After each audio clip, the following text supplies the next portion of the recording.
Večeras na izložbi u galeriji Juraj Klović u Rijeci predstavlja nam se izložbom slika, opusom koji tematizira divu Marilyn Monroe, Nenad Petronio, slika, likovni umjetnik koji time proslavlja gotovo 60 godina svoga slikarskog umjetničkog djelovanja u regiji. Diva čiji sjaj nikada ne blijedi jest i naziv ove izložbe. Izložbe slika na papiru sa tehnikom kolaža i intervencijom tušem Pelikan 2000 kojim je Nenad Petronio svaku od ovih ponovljenih inačica velike svjetske glumačke, pjevačke dive Marilyn Monroe učinio svaku sliku jedinstvenom. Pop artističkim varijacijama iste teme ove slike Marilyn Monroe nisu zapravo izgubile na važnosti, na vrijednosti. Svaka je na određeni način naša u kontekstu, odnosno našem odnosu prema prikazanoj divi. Slike koje su ovdje izložene nastale su 2015. godine.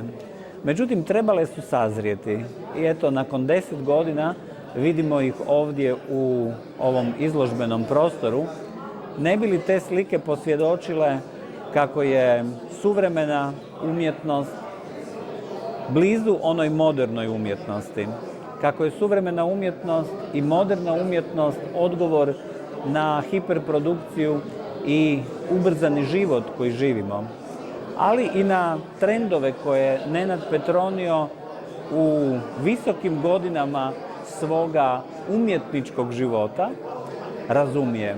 A to su novi mediji, umjetna inteligencija, društvene mreže i sve ono što ponekad devalvira osobnost, jedinstvenost i ono što bismo shvatili kao samo našu stvarnost.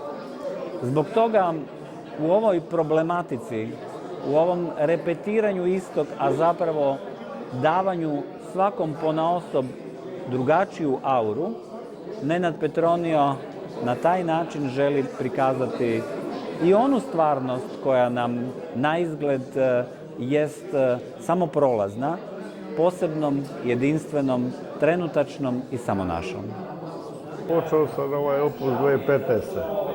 I do danas radim i još nije on gotov. Ovo je samo dio opusa.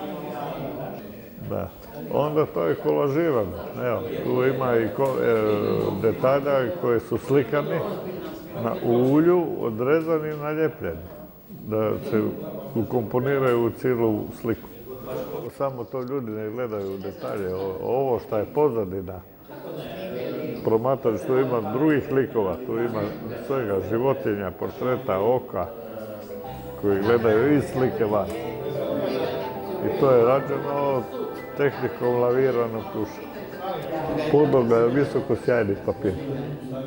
To je pred 15 godina sam počeo raditi. 15 godina. A ja radim 60 godina.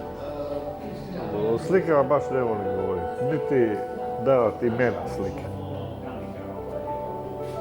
Da me razumijete. Jer svako drugčije doživljava slike.